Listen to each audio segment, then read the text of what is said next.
New Zealand. Whether you're strolling along her crystal blue coastlines or hiking up her snow-covered peaks, it is paradise on Earth. If that wasn't enough, New Zealand ranks as one of the best places in the world for wealth, health, and happiness. This is heaven on Earth. So why is everyone desperate to leave? People are leaving the country in record numbers. It's the highest ever recorded for an annual period. Unemployment's rising, it's getting hard to find jobs out there. It's going to be hard for all of us to find a place that kind of help us grow as people. We're seeing the same thing happening all across the West. For the first time in history, people are desperately leaving paradise. From South Korea to California and the UK to New Zealand, it's a global movement. And just stop for a moment. Think about how many of your friends, family, and the people you know that are thinking of leaving or have already left. How many times do you catch yourself in dismay at where your country and where your city is going? Do you ever think about how much more fulfilled, happier, and connected you'd be? I thought it was due to all of those earthquakes or living costs. Wherever I go in the West, I look around and I'm really shocked at what's going on. And it led me to think, why is this happening everywhere? Why is this happening all at once? And why is this happening now? The problem just gets so much worse the more you look at those questions, as these aren't just any people leaving. They're often our best and brightest. The majority of people leaving are young, working adults. The generation that drives economic growth is losing hope and checking out. If you ask a politician why this is happening, you would get a lot of different answers. Recently, New Zealand's Prime Minister Chris Luxon was asked why people should stay in his country. In the future, if I work hard, I can get ahead. I can move around my country feeling safe. I can actually get a great education for my kids. Parents can get healthcare. So that's what we're going to do. If you work hard, you Too can get expensive, ahead. right, People Chad? want to feel safe, get a good education, and get healthcare. These are the reasons he highlights for young people to stay. But people naturally disagree with this. People working good jobs simply don't have enough to live anymore. New Zealanders have been charged so much for groceries, the supermarkets are now facing charges over alleged price gouging, along with other predatory practices. Meanwhile, regular people working pay the costs and see none of the returns ever. In lots of ways, they're the lucky ones. Especially for young people, unemployment has been rising in New Zealand. Some people have been forced to leave because they simply cannot find a good job in their home country. It wasn't our first option to leave New Zealand, and it's been really challenging to try to find a job. And he received a few offers from Australia, so we just had to, do what is right for our family. But before we continue, something crazy is happening on the 2nd of December. You see, Agent Opus is running a live experiment where an AI editor will go head to head with real human creators. They'll have the same brief and the same amount of time, where 60 seconds of video has to be made from scratch in 1 hour. And you get to watch the whole thing unfold live, including the mistakes. Oh boy, here we go, By guys. editors like Hayden Hillier-Smith. It's going to be interesting because, for context, the kind of video Agent Opus can generate in about an hour would normally take a human editor 6 to 8 hours minimum, when you include all the cutting, pacing, and motion graphics. And yes, the AI motion graphics will be a big part of this. The titles, the transitions, the visual beats that would usually slow everything down just happen automatically. They'll be running multiple matchups. One of the edits will be a commentary video breaking down Coca-Cola using AI in their ads. The other will be a clean explainer on the history of Santa Claus. These videos are two totally different styles with the same constraints. Everything will then be judged on technical quality, creativity, and storytelling. So it's not just about speed, it's about whether the output actually holds up, and whether AI editing agents can match up to teams of professional editors. Editors like Daniel Batal and Sebastian Jeffries and his editor. There's also a contest running alongside this event where you can pick who you think's going to win, human or AI. If you're right, you can win. Yeah, my money's on the AI. And if nothing else, you get a front row seat to see where this stuff is genuinely at right now, rather than just where people claim it is. So if you want to watch it live or take part in the contest, go to the link in the description below. Because even if you are skeptical about AI editing, this is one of those moments where it's worth seeing the comparison play out in real time. For others, it's the cost of housing that's pushed them over the edge. While rents have fallen recently, thanks in large part to the exodus, wages still have a lot of catching up to do.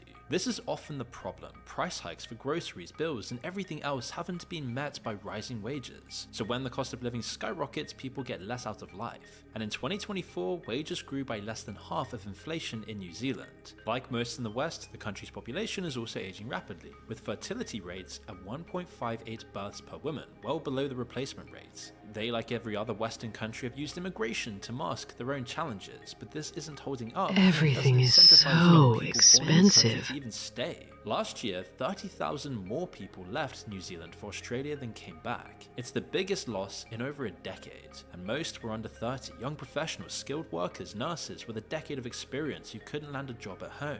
There are now 600,000 New Zealand-born people living in Australia, with wages around 33% higher on average and sometimes double what they are at home. Meaning moving across the sea is just a no-brainer for those who can afford it. But don't get me wrong, Australia has its own housing crisis and cost of living problems, as we've spoken about before. But the wages there do broadly keep up, though this will likely change if people keep arriving from overseas. So right now, it might be among the last Western countries where you can climb the ladder without being a genius entrepreneur or having family money. How long that lasts is yet another question. So you do get the sense that something bigger is missing in modern Western life. It feels like society is grossly failing to meet our expectations. People just don't feel fulfilled, and our modern consumerist lives can't fill that gap. Politicians might point to this emptiness. The picture of Trump and family money. Solution, because New Zealand is far from alone here. Last year, over 500,000 Brits left the UK. Nearly 40% of young professionals aged 25 to 34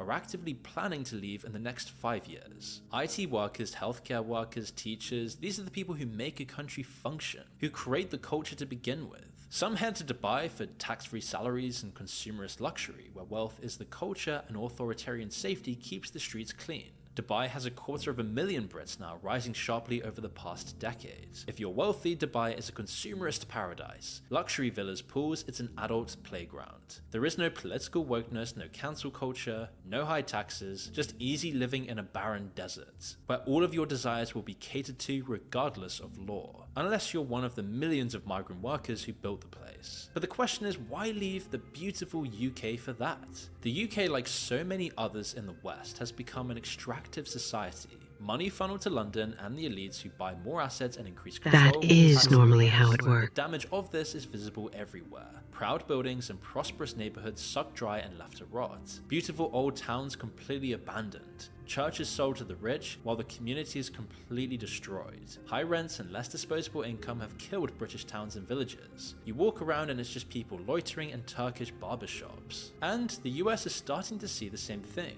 Californians are leaving in record numbers, some to Texas but others to Mexico. You walk through any of Mexico City's expat neighborhoods and it looks like what LA pretends to be. Clean, sunny streets, walkable, and with a real sense of It's a money And of virus. course, everything else is a fraction of the cost. The prices in Condesa or Roma Norte are cheaper than equivalent areas in the US, though obviously much more expensive than the poorer parts of the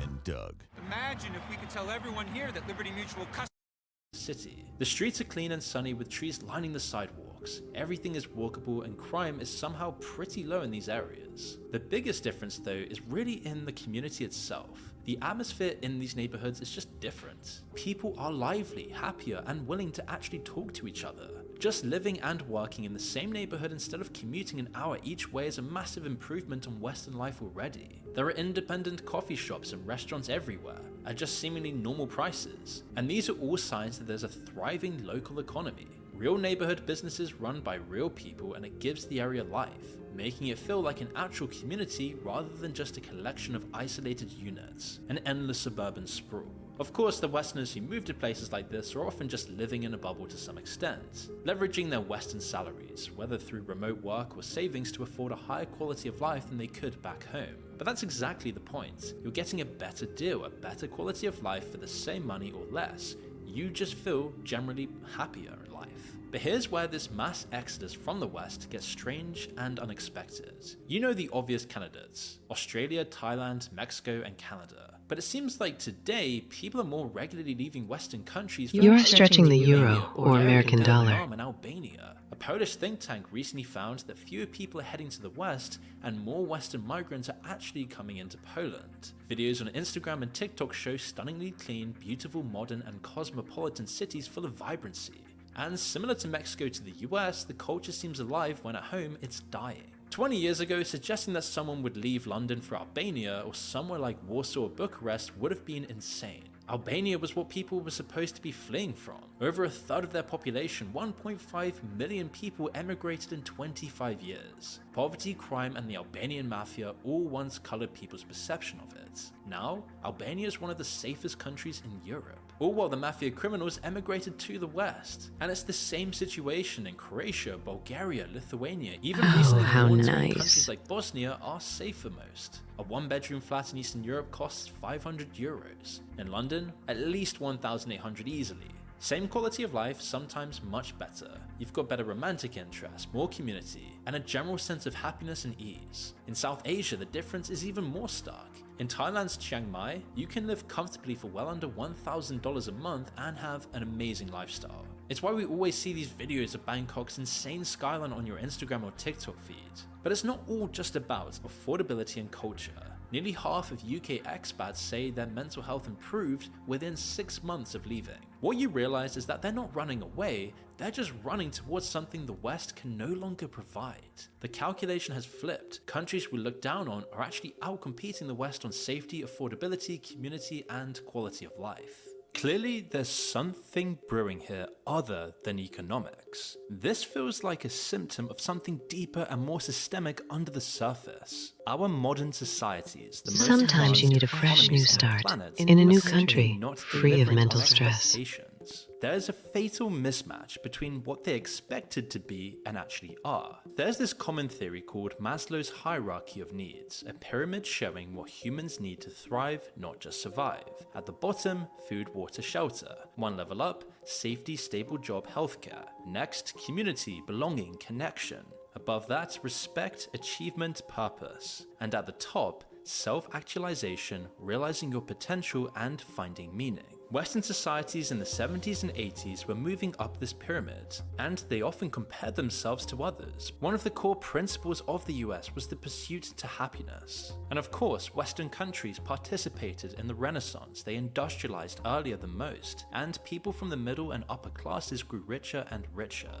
A postman or truck driver could afford a house on one income, where they felt secure and had time for community and meaning. Marriages were stronger because there was less financial stress. This was the promise we'd all been working for. We'd moved beyond survival and we were meant to thrive. But somewhere down the line, the West started sliding backwards. Self-actualization has Yeah, those days are gone, pal. Inspired to mean working too many hours, having no time for any sense of community, living completely spread out from one another in boxes, and just having no energy for meaning when you become exhausted from surviving, just collapsing in your bed watching reels. Actualizing oneself means waiting forever to get through education and work, and then finally struggling to meet someone to eventually have a family sometime in your late 30s or even your 40s. You'll struggle with money and struggle to retire, with the possibility of 50-year mortgages. This situation would have been unthinkable not that long ago. You'd have kids at 20, retiring before 60, leaving a good 20 years of relative freedom to enjoy life with a house you've paid off, all whilst living with meaningful connections around you. But Western societies today are failing to deliver the promise they made. We're supposed to be at the top of the pyramid, and that's when you realize the cost of living isn't all about money.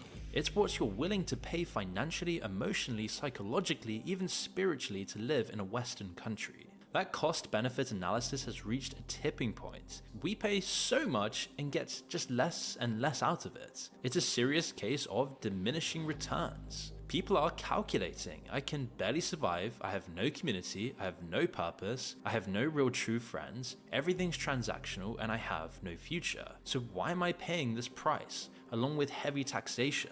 This is simply why young people are just leaving the West altogether. And it's not just one country here, it's every Western society that's heading this way. But some are much more advanced and show us what we're spiraling towards. Take South Korea, where there are massive obstacles for people born poor. You see it in education. Everyone has a right to free education, but tests are so strict and passing grades are so tight that most are locked out of top universities, and therefore the best jobs. The richest can buy in. For everyone else, you need evening classes the hard one. Regular kids finish school at 4 or 5 p.m, then have another 4 to 6 hours at night school. Tuition for the best hog ones is incredibly expensive. Lower income families spend nearly as much on private education as on food. You can't afford the top hog one? Well, that's a massive disadvantage and no one's gonna save you. They're also competitive to get into, often relying on a parent to help, booking classes, coaching, sometimes doing homework. And so if both parents are working full-time, that's another massive disadvantage. So the system will give you this illusion of opportunity, but only the luckiest, most connected, and richest kids have a shot. And the prize? A life working long, grueling hours to stay above water. Despite how bad things have gotten in the West,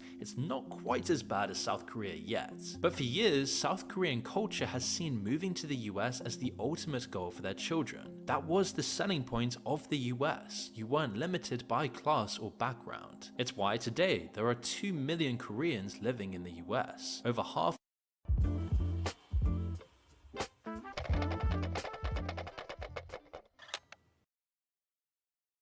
were born elsewhere, many settled.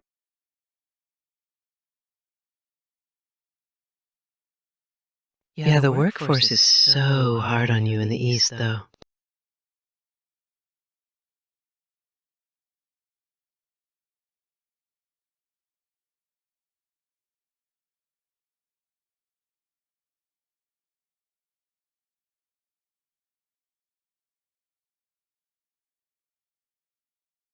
I mean, it is usually all work, with few time for fun.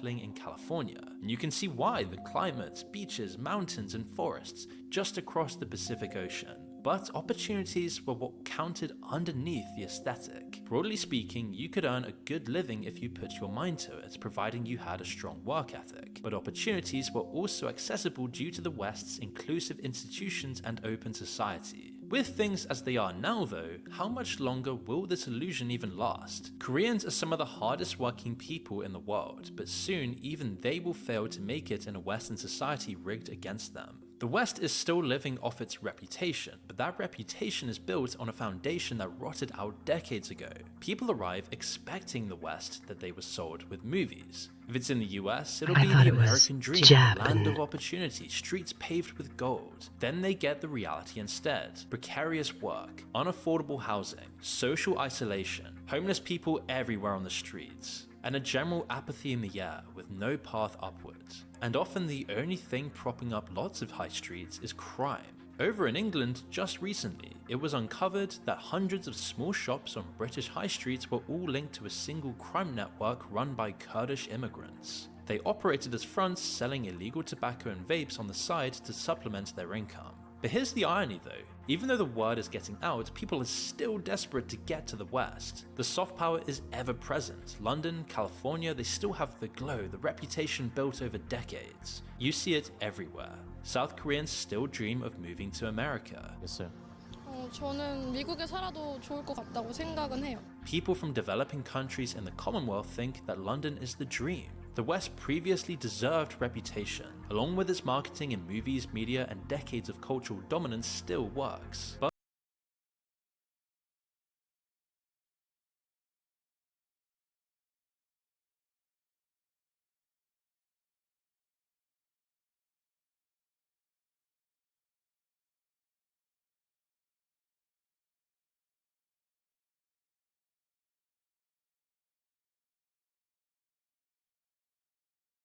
I guess it is like you just get tired of your homeland and want to explore. But when people arrive today, they're often just shocked by the reality. You move to London thinking it's an amazing opportunity, then suddenly you arrive and it's a hellscape. You're struggling to make rent within 6 months, you can barely afford to live, you're worried about roadmen on the streets, it's dark, gloomy, and nihilistic. The opportunities promised don't materialize. Nobody trusts one another. There's a general sense of fear in the air. The opportunity was a mirage. There is no real culture anymore. Just tons of people from all different parts of the world struggling to make it work, all crammed in one city, making everyone fend for themselves. And yet none of these things truly explain what's even happening. Whether you know it or not, your life is decided by the social contract. You never signed it, but it's always been there. If you follow the law, work, and pay taxes, you're guaranteed certain rights and opportunities. A couple of generations ago, this was real. The Enlightenment idea of the American dream wasn't just a slogan, it was actually a reality. But then around the 80s and 90s, the people who made it to the top pulled the ladder up so many people couldn't climb up so easily. The baby boom then dried up and governments promoted immigration to supply the economy with cheap servant labor. And that actually is another symptom of self-actualization. Everyone's too busy finding themselves to work and contribute to the economy. Lots of people don't have a proper job until they're in their mid-20s. So governments looked at the falling birth rates, the labor shortages, and the lack of young workers. Yeah, no life, buddy. Import workers from countries where people still live by the old social contract and pay everyone else less. In chasing this new model, we lost what made our old jobs valuable: sense of place, role in the community, culture, and identity. A carpenter knew who he was, had a function people needed. He would regularly interact with the community, and together that would foster a local culture and a national identity. A postman mattered to his neighborhood, people knew his name, he belonged. But now we're just interchangeable corporate units, numbers in a screen on an algorithm. Today's social media rubs luxury lifestyles in our faces daily. It makes normal jobs seem not good enough. You failed if you're just a teacher or just a nurse. At the same time, people are struggling so much that a peaceful life with those jobs is incredibly enviable. Most would love to contribute in their own small way and get rewarded for it. Have a house, not stress about money, and see their kids. Instead, we're expected to be hyper-competitive, always clawing up to the top, pulling all-nighters for corporate margins we'll never benefit from. All for wages far lower than our parents earned. Choosing to be a nurse or a teacher in cities like London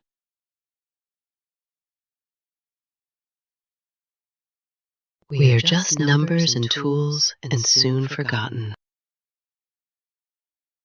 is just like signing up to a deal to be poor for the sake of contributing to a society. And you can see how messed up that is, especially if you don't feel any connection to that society in the first place. But if we pull back the layers, we can see exactly how they restructured society to make this happen. Just look at the top universities. In 2025, Berkeley had an 11% acceptance rate. In 1973, 40%. Other top universities are the same. They've gotten larger and richer, but admission numbers haven't kept pace, as the supply has been artificially constrained by people in control. It is better if there's less degrees going around, as then the value of those degrees look better with fewer graduates. Colleges then look more prestigious with restrictive intake, but most of all, it prevents too many people from getting into upper levels of society and disrupting the status quo. The same extractive pattern spread to housing. Once enough people owned homes, they had a vested interest in keeping prices high. Building more houses would increase supply, which would lower prices and hurt their property values. So older homeowners who vote far more reliably than younger renters started fighting against new construction. Politicians responded by creating more and more restrictions on building. Zoning laws got stricter, planning permission became harder to get, development ground to a halt in places where people wanted to live. On the ground level, you saw NIMBYism everywhere. UK pensioners protested against a development that would have added thousands. Meet Spedience, Gym Monster 2, your all-in-one smart home gym. It's compact, thousands of desperately needed homes to their area. What were they protecting? An empty field. The real reason, each new house might slightly lower their property values. And when over 56% of the UK housing is owned by people over 60, they have enormous political power to protect their wealth.